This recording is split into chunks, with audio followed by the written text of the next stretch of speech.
హల్లెలూయా. దేవునికి మహిమ కలుగును గాక. ప్రియమైన దైవజనమా, పరిశుద్ధ దినం, ఆరాధనా దినం యొక్క శుభములు, ఆశీర్వాదములు. దేవుడు మరి యొక్క సమయము ఇలాగూ మనల్ని దర్శించి దేవుడు మనల్ని ఆశీర్వదించడానికి మంచి పరిశుద్ధ దిన ఆరాధన సమయాన్ని మనకు అనుగ్రహించాడు. అందును బట్టి తండ్రి అయిన దేవునికి, ప్రభువైన యేసుక్రీస్తు నామములో కృతజ్ఞతలు తెలియచేద్దాం. హల్లెలూయా. చేతులెత్తి హల్లెలూయా చెప్దాం. ప్రియమైన దైవజనమా, అందరూ క్షేమంగా ఉన్నారా? అందరూ దేవుని నామమును బట్టి క్షేమంగా ఉండాలని దేవునికి ప్రార్థన చేస్తున్నాం. దేవుని నామంలో మీకందరికీ పరిశుద్ధ దినం యొక్క శుభములు, ఆశీర్వాదములు, వందనములు. ప్రియమైన దైవజనమా, పరిశుద్ధ దినము దేవుని సన్నిధి, మనల్ని మనము దేవునికి సమర్పించుకునే సమయం, ఆరాధనా సమయం. బైబిల్ తీసి వాక్యాలు చదువుకుందాం, వాక్య సందేశంలోనికి వెళ్దాం. ప్రియమైన దైవజనమా, దేవుని వాక్యము దేవుడు సెలవిస్తూ ఉన్నాడు. 99వ కీర్తన 2వ వచనము. 99వ కీర్తనలో నుంచి మనము వాక్య సందేశాన్ని కొనసాగిస్తున్నాం. ప్రియమైన దైవజనమా, దేవుని వాక్యము, సియోనులో యెహోవా మహోన్నతుడు, జనములన్నింటిపైన ఆయన హెచ్చి ఉన్నాడు. దేవుడు తన పరిశుద్ధ వాక్యము మన వెనుకల్లో దీవించి ఆశీర్వదించును గాక. ఆమేన్. చెప్దాం ఆమేన్. తలలోంచి కళ్ళు మూసుకుందాం, ప్రార్థన చేసుకుందాం. పరిశుద్ధుడా, మహోన్నతుడా, సర్వశక్తి మిక్కిలి దయా ప్రేమ గొప్ప కనికరంగాన్ని కృతజ్ఞతలు. నా నోటి మాటలు, మా అందరి హృదయ ధ్యానము మీకు అంగీకారకృతమగును గాక.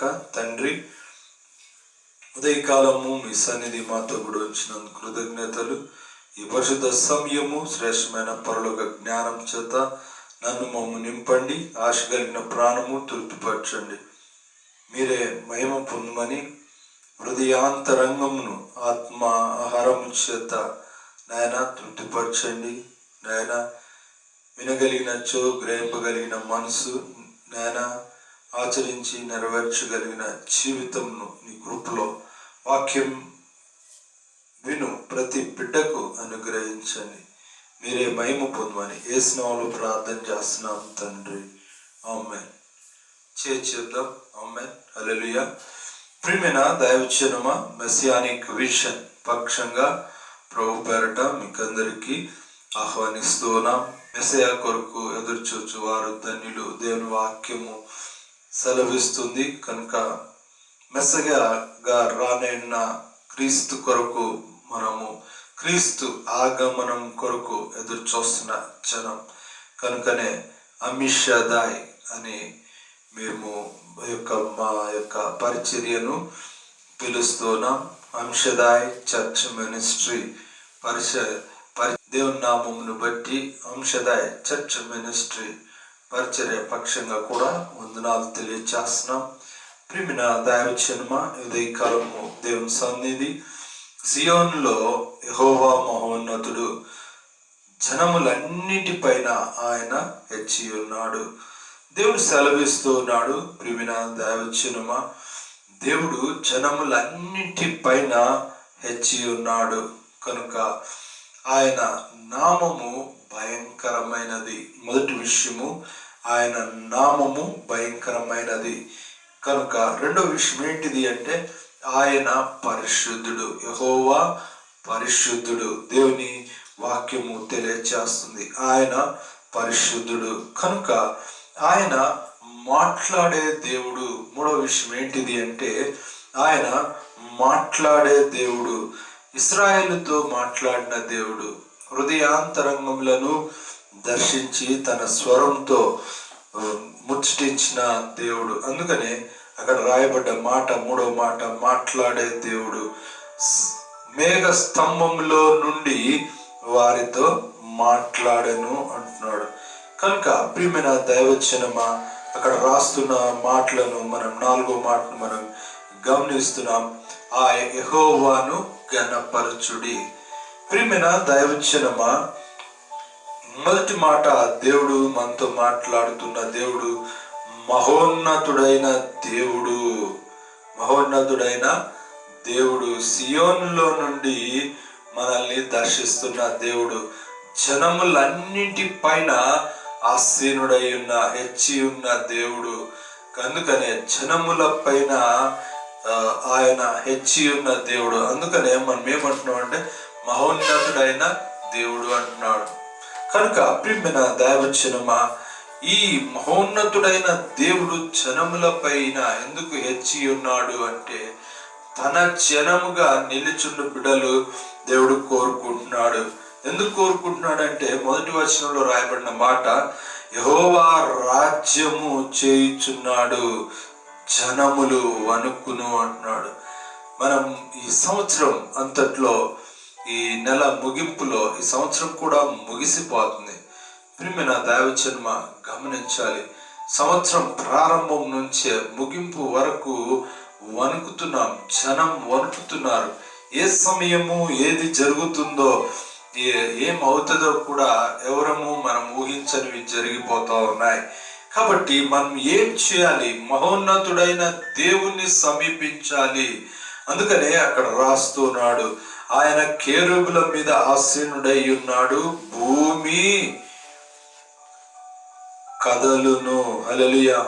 దేవుడు సెలవిస్తున్నాడు, ఆయన కేరుబుల మీద ఆసీనుడై ఉన్నాడు, భూమి కదలును. ప్రియమైన దైవజనమా, భూమి వణుకుతో కదులుతుంది. కదులును అంటే భయపడుతుంది. గమనించాలి, అక్కడ మొదటి మాటలోనే జనములు వణుకుచున్నారు అని రాయబడింది. కనుక వీటిలో నుంచి తప్పించుకోవాలి అంటే ఏంటి? లేకుంటే దేవుని కనికరంలో మహోన్నతుడైన దేవుని నువ్వు సమీపించాలి మనము అంటే ఏం చేయాలి? అక్కడ రాస్తూ ఉన్నాడు. మనం రెండు విషయాలను మనం చూడాలి. అక్కడ యథార్థతను బట్టి, దేవుడు యథార్థతను, మూడు విషయాలు ఇక్కడ తెలియచేయబడుతున్నాయి.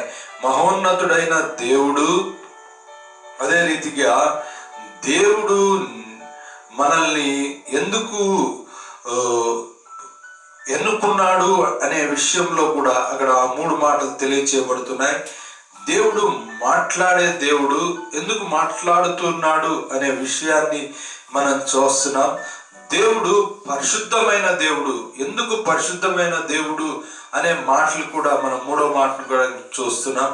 నాలుగో మాట కూడా యెహోవాను ఘనపరచుడి, ఎందుకు ఘనపరచాలి అనే అంశాలు కూడా ఈ మూడు విషయాలపైన ఆధారపడి ఉన్నాయి. మొదటి విషయం ఏంటి అంటే ఆయన యథార్థతను చూస్తూ ఉన్నాడు, యథార్థతను ఆయన ప్రేమిస్తూ ఉన్నాడు. రెండవ మాట ఏంటిది అంటే ఆయన నీతిని ప్రేమిస్తూ ఉన్నాడు. మూడవ మాట ఏంటిది అంటే న్యాయమును ప్రేమిస్తూ ఉన్నాడు. ఆయన ప్రేమించే వాటిలో ఏమున్నాయి అని మనము ఆశపడి తెలుసుకోవాలి అంటే మొదటిది యథార్థత, రెండవది నీతి, మూడవదేమో న్యాయము. ఈ మూడు ఎవరు ప్రేమిస్తారో వారు ఆయన జనంగా ఉంటాము. రెండవది ఎవరు అనుసరిస్తారో వారు ఆయన కుమారులుగా, కుమార్తెలుగా, లేకపోతే ఆయన సంతతిగా భూమి మీద వర్ధిల్లుతారు. భూమి మీద వారు ఎగ్జిస్ట్ అవ్వగలరు అనేది.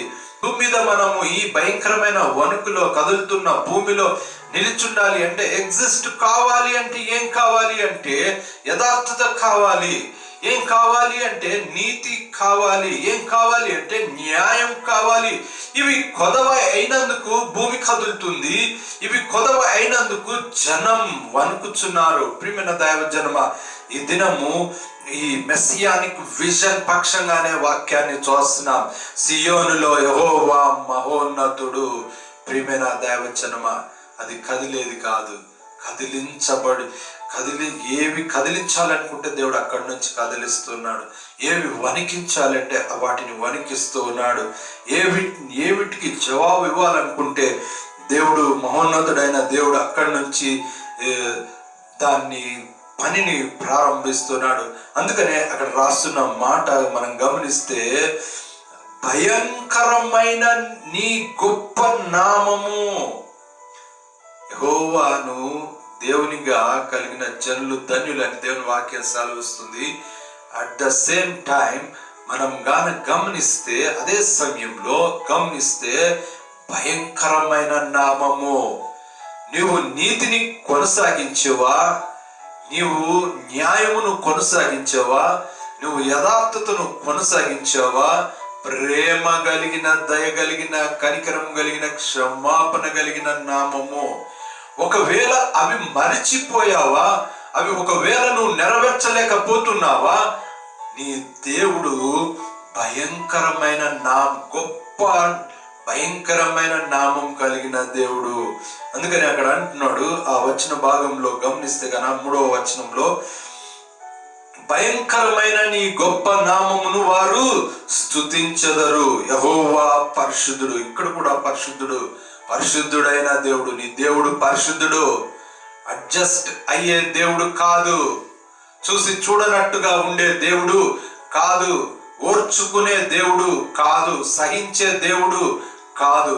ఏ విషయాల్లో నీ కన్నీళ్లను చూసి ఓర్చుకోని దేవుడు, నీ యొక్క బాధ, దుఃఖం, కష్టంలను చూసుకొని ఓర్చుకోని దేవుడు, నీకు సహాయం చేస్తున్న దేవుడు, నిన్ను ఆశీర్వదిస్తున్న దేవుడు, నీ యొక్క నీతి లేని జీవితాన్ని, న్యాయం లేని జీవితాన్ని, యథార్థత లేని జీవితాన్ని ఓర్చుకోలేడు. ప్రియమైన దైవజనమ, మనము జాగ్రత్తగా గమనించాలి. ప్రియమైన దైవజనమ, ఈ సమయం దేవుడు మనతో మాట్లాడుతూ ఉన్నాడు కనుక ఆయన మాట్లాడే దేవుడు. ఎలా మాట్లాడుతూ ఉన్నాడు అంటే గమనించాలి. ఆయన యాజకులలో మోషే, అహరోను, సమూయేలు ఉండెను. ముగ్గురు గొప్ప వ్యక్తులను మనకు సాదృశ్యంగా చూపిస్తున్నాడు. ఈ జీవితంలో నీవు ఎవరిని కలిగి జీవించాలి, లేకుంటే 3 లక్షణాలుగా తీసుకొని 3 లక్షణాలలో నుంచి నువ్వు ఆ యథార్థతను, లేకుంటే ఆ నీతిని, ఆ న్యాయమును నువ్వు కొనసాగించాలని దేవుడు కోరుకుంటున్నాడు. అందుకని అక్కడ రాస్తున్నాడు, మోషే నా ఇల్లంతటిలో నమ్మకమైన వాడిగా ఉన్నాడు, మంచి గృహ నిర్వాహకుడు అని దేవుని వాక్యం మోషే గురించి తెలియచేయబడుతుంది. అహరోను అనే మాటను కానీ గమనిస్తే అక్కడ మొట్టమొదటి యాజకుడు, priest, first priest in Leviticus line of action లో. కనుక ప్రియమైన దైవజనమా, మొట్టమొదటి లేవి యాజకుడు అహరోను. అదే రీతిగా మనము సమూయేలు గమనిస్తే, సమూయేలు మొదటి రాజును ఏర్పరిచిన ప్రవక్త. ఆ చివరి ప్రవక్త కూడా ఆయననే, పెద్ద ప్రవక్త, గంభీరమైన ప్రవక్త. నీ జీవితంలో నీవు రాజీ పడటానికి వీల్లేదు. దేవుణ్ణి సమీపిస్తున్నప్పుడు మోషేలా ఉండాలి. నువ్వు యాజకత్వంలో దేవుణ్ణి సమీపిస్తున్నప్పుడు అహరోనులా నువ్వు ప్రతిష్ఠింపబడిన యాజకత్వంలో దేవుణ్ణి మహిమపరచాలి. ప్రియమైన దైవజనమా, మనం గమనించాలి. ఏం గమనించాలి? సమూయేలులో కూడా మనం గమనించాలి. తన యొక్క ప్రవక్త ఆ చివరి ప్రవక్త కనుక అక్కడి నుంచి సమూయేలు సౌలును ప్రతిష్ఠించాడు, మొదటి రాజును. గమనించాలి. ఆ తర్వాత నుంచి ప్రవక్తలు లేరు, అక్కడి నుంచి రాజులు ప్రారంభమయ్యారు. గమనించాలి. దైవ నడిపింపు, దైవ శక్తి, ఆత్మ నడిపింపు స్టెప్ బై స్టెప్. ఒక స్టేజ్ లో నీకు నాయకులుగా ఉంటున్నారు, ఒక స్టేజ్ లో ప్రవక్తలుగా ఉంటున్నారు, ఒక స్టేజ్ లో రాజులుగా ఉంటున్నారు, ఒక స్టేజ్ లో వ్యక్తులుగా నిలబడుతూ ఉన్నారు. కొత్త నిబంధన గ్రంథంలోనికి వచ్చేలోపు ఒక స్టేజ్ లో హృదయంగా నిలబడుతుంది, ఒక స్టేజ్ లో నీ మనస్సుగా నిలబడిపోతూ ఉంది. అందుకనే ప్రభువైన యేసుక్రీస్తు వారు ఒక మాట అన్నారు, మనం ఇక్కడ గుర్తు చేసుకోవాలి. ఈ మందిరంను పడగొట్టుడి, 3వ దినం దాన్ని లేపుదును అన్నారు. దేని గురించి? రాతి మందిరం గురించి కాదు. ప్రియమైన దైవజన్మ, ఆత్మ సంబంధమైన మనిషి యొక్క హృదయము, మనస్సును, జీవితాన్ని పరలోకంలో ప్రవేశింపగలిగిన జీవిత సాదృశ్యాన్ని, సియోను ప్రవేశాన్ని అక్కడ చూపించారు. మెస్సియానిక్ విజన్ యొక్క మాటగా మనము గమనించాలి. ఏది పడగొట్టబడినా కూడా తిరిగి లేపబడుతుంది అనే దాని గురించి అది ఏది లేపబడుతుంది అంటే నీతిని అనుసరించేది లేపబడుతుంది, న్యాయమును అనుసరించేది లేపబడుతుంది, యథార్థతను కొనసాగించేది తిరిగి లేపబడుతుంది. అంటే సజీవమైన స్థితిలోనికి తిరిగి తీసుకొని రాబడుతుంది. అంటే మెస్సియానిక్ విజన్లో అది ప్రత్యక్షమవుతుంది అని. దేవుడు మెస్సయాగా ప్రత్యక్షమైనప్పుడు అవి సమీపిస్తాయి దేవుణ్ణి అన్నాడు. అందుకనే నూతన నిబంధనలో నీతి మొదట మీరు వెదకుడి, ఆయన రాజ్యమును మీరు మొదట వెతుకుడి అని దేవుని వాక్యం సెలవిస్తుంది. కనుక ప్రియమైన దైవజనమా, ప్రార్థన చేయువారిలో అన్నారు. అక్కడ మనం కానీ గమనిస్తే ప్రార్థన చేయువారిలో సమూయేలు ఉండెను, గొప్ప ప్రవక్త. అంటే దేవునితో ప్రార్థన సమయాన్ని గడిపే జీవితం అక్కడ తెలియచేయబడుతుంది. యాజకత్వం చేసే జీవితము అహరోనులో కనపడుతుంది. మోషేలో నాయకత్వ జీవితం, నడిపించే జీవితము కనపడుతుంది. మనం ఆత్మీయ జీవితాలను శరీరాలుగా అంటే నాయకత్వం కలిగి మనుషులను నడుపుతున్నామా, మనసులను నడుపుతున్నామా, శరీరాలను నడుపుతున్నామా, పడగొడుతున్నామా? ప్రియమైన దైవజనమా, నాయకత్వము మనస్సులను నడిపించే నాయకత్వం. ఇంతవరకు మనుషులను నడిపించాం. ప్రియమైన దైవజనమా, వణకుతున్న మనుషులు లేకుంటే జనముల పైన హెచ్చి ఉన్న దేవుడు ఏం కోరుకుంటున్నాడంటే హృదయ సింహాసనాసీనుడుగా ఉండాలని కోరుకుంటున్నాడు. మనస్సులను నడిపించే నాయకులు కావాలని కోరుకుంటున్నాడు. హృదయాలను నడిపించే నాయకుడు కావాలని కోరుకుంటున్నాడు. ఎందుకంటే మెస్సయాను ఎదుర్కొనే జీవితాలు కావాలని దేవుడు కోరుకుంటున్నాడు. మెస్సయాను చూసే కళ్ళు కాదు, శరీరాలు కాదు, మనసులు, హృదయాలు, జీవితాలు దేవుని ఎదుర్కొనేటివి దేవుడు కోరుకుంటున్నాడు. అందుకనే అక్కడ రాస్తున్నాడు దేవుడు తన పరిశుద్ధ వాక్యంలో. మనం కానీ కీర్తనకారుడు రాస్తున్న మాటలను కానీ మనం జాగ్రత్తగా గమనిస్తే, గ్రహించగలిగితే, అర్థం చేసుకుంటే, ఆయన నామమును బట్టి ప్రార్థన చేయ వారిలో సమూయేలుండెను. ఆయన నామమును బట్టి ప్రార్థన చేసే వారిగా నడిపించాలి. ప్రియమైన దైవజనమా, ఈ భయంకరమైన సమయంలో మనం ఒక మాట చెప్పుకోవాలి. ఏంటిది అంటే అన్నిటికీ టైం ఉంది, కానీ భక్తికి ప్రత్యేకంగా విశ్వాస జీవితానికి టైం కేటాయించటం లేదు.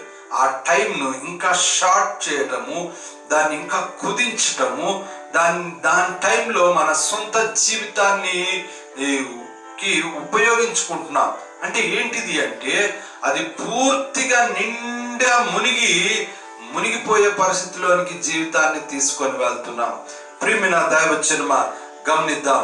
అక్కడ మనం చూడాల్సిన విషయం ఏంటిదంటే పరిశుద్ధుడైన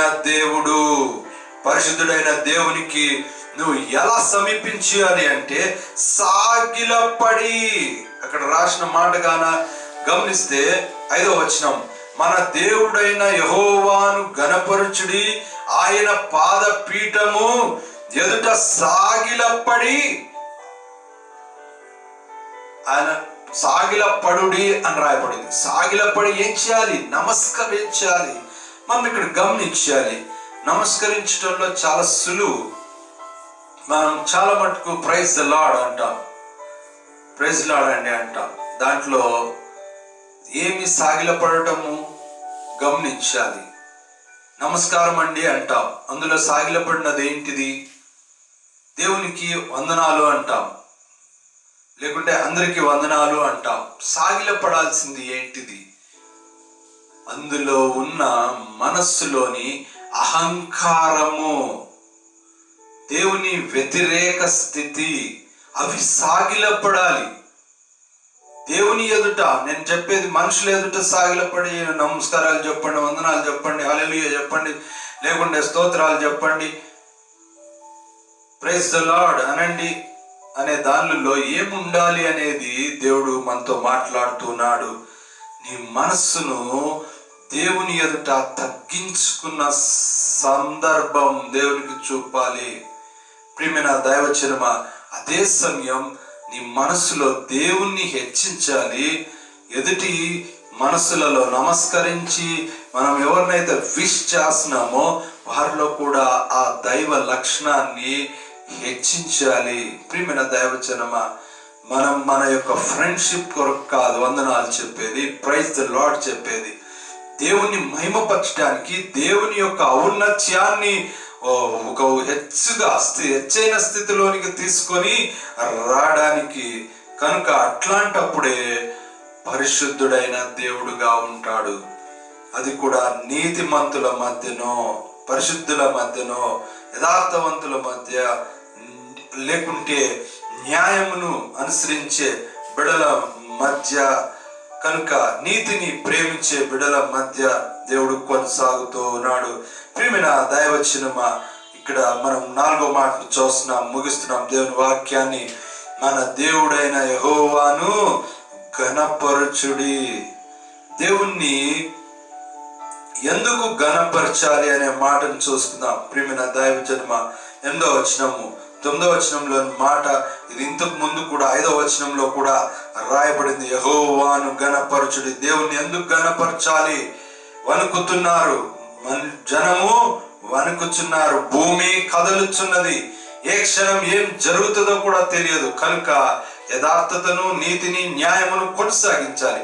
అదే సమయం నీ దేవుడైన యెహోవాను నీవు ఘనపరచాలి. ఎలా ఘనపరచాలి అంటే, ఎందుకు ఘనపరచాలి అంటే 8వ వచనం చూద్దాం.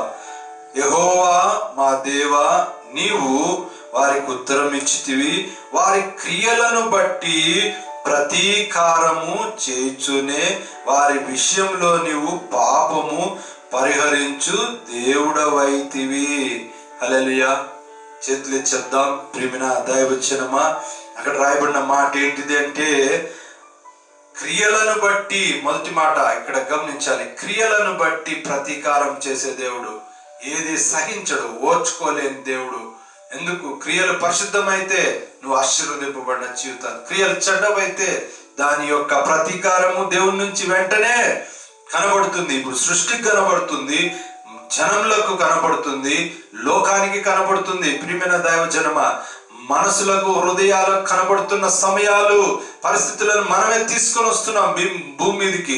కనుక జాగ్రత్త పడాల్సిన సమయం. దేవుడు మనతో మాట్లాడుతున్నాడు. ప్రియమైన దైవజనమా, కనుక బహు జాగ్రత్తగా యెహోవాను ఘనపరచుడి అనే మాటను మనం నెరవేర్చాలి. పరిశుద్ధుడైన యెహోవాను మనము ఘనపరచాలి. ఎందుకు అంటే ఆయన క్రియలను బట్టి ప్రతీకారం చే దేవుడై ఉన్నాడు. కనుక ఘనపరచాలి. 2వ మాట ఏంటిదంటే, అందులో వారి విషయంలో నీవు పాపము పరిహరించు దేవుడవైతివి. దేవుడు కోరుకుంటే మనల్ని జనముగా, వణుకుచున్న జనంలో మనం ఉన్న, కదులుతున్న భూమిలో మనం ఉన్న, మనము దేవుడు ఎన్నుకుంటే పాపమును పరిహరించే దేవుడై ఉండి మన పక్షంగా పాపమును పరిహరించుచున్న దేవుడై ఉంటాడు అనేది ఈ 8వ వచనంలో తెలియచేయబడుతుంది. అందును బట్టి యెహోవాను ఘనపరచాలి. అందును బట్టి సియోనులో యెహోవా మహోన్నతుడు, జనములన్నింటిపైన ఆయన హెచ్చి ఉన్నాడు. దేవుడు తన పరిశుద్ధ వాక్యము మన వినికిడిలో దీవించి ఆశీర్వదించును గాక. ఆమేన్. తలలోంచి కళ్ళు మూసుకుందాం, ప్రార్థన చేసుకుందాం. పరిశుద్ధుడా, మహోన్నతుడా, సర్వశక్తి, మిక్కిలి దయ, ప్రేమ, గొప్ప కనికరంగల నాయన, నీకు కృతజ్ఞతలు. నా నోటి మాటలు మా అందరి హృదయ ధ్యానము మీకు అంగీకారకృతమగును గాక.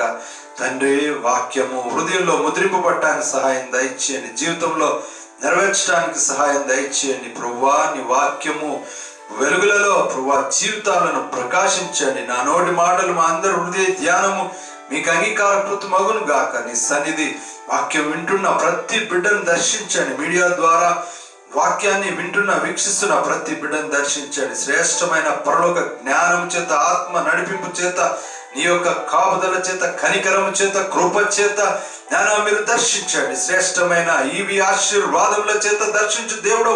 వాటిని పొందుకోవటానికి యథార్థతను, నీతిని, న్యాయమును కొనసాగించే బిడ్డలుగా చేయగలిగిన దేవుడు. పాపమును తీసివేయుచున్న దేవుడు, వారిని క్రియలను బట్టి ప్రతీకారం చేయుచునను పాపమును తీసివేస్తున్న వారి దేవుడు అని సెలవిచ్చారు.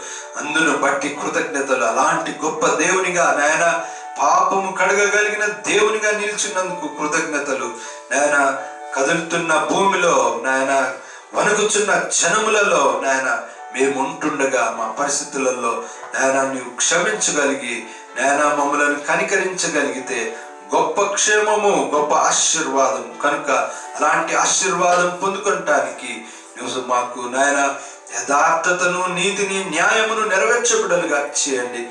మీరే మహిమ పొందని వాక్యం వింటున్న ప్రతి బిడ్డ నాయన నిన్ను నెరవేర్చడానికి, మెస్సయ్యా యొక్క ప్రత్యక్షతలో నాయన నిన్ను చూడటానికి కృపనియండి నాయన. నీ ప్రత్యక్షతలో పాల్గొనటానికి కృపనియండి. సియోనులో యెహోవా మహోన్నతుడు. అలాంటి అనుభవంలోనికి తీసుకొని రండి ప్రభువా. ప్రార్థన చేస్తున్న మెస్సియానిక్ విజన్ పక్షంగా వాక్యం విత్యుండగా హృదయాల్లో ఫలింపచేయండి. సాతాను ఎత్తుకొని పోకుండాన్నట్లు సహాయం చేయండి. మీరే మహిమ పొందండి. చేసిన మేలన్నీ బట్టి కృతజ్ఞతలు తండ్రి. తిరిగి ఆరాధన ఇలాగూ సమీపించు పర్యంతం మమ్మల్ని అందరినీ సంరక్షించి శైవశంఖలో చేర్చుమని మెస్సియానిక్ విజన్ పక్షంగా ప్రతి హృదయాన్ని దర్శించండి ప్రభువా. మెస్సియా కొరకు ఆయన యథార్థతను, నీతిని, న్యాయమును నెరవేర్చని కుమారులు, కుమార్తెలుగా వర్ధిల్ల చేయండి. ప్రార్థన యేసు నామంలో చేర్చున్నాం తండ్రి, ఆమెన్. చేతులు చెప్దాం. ఆమెన్. దైవాశీర్వాదం తండ్రి, కుమార, పరిశుద్ధాత్మ దేవుని సకలాశీర్వాదములు సదాకాలం వాక్యం వింటున్నాం మనకందరికి గ్రహించి నెరవేర్చినట్లు సదా తోడైండును గాక. ఆమెన్. చేతులే చెప్దాం. ఆమెన్. హల్లెలూయా. దేవునికి మహిమ కలుగును గాక. ప్రభువైన యేసుక్రీస్తు నామములో మీడియా ద్వారా వీక్షిస్తున్న ప్రతి బిడ్డకు ప్రభు పేరట వందనాలు. దేవుని నామంలో ప్రియమైన దైవజనమా, రెవరెండ్ డాక్టర్ విక్టర్ పాల్ సేవకునిగా ప్రభు పేరట మీకందరికీ శుభములు తెలియచేస్తున్నాం.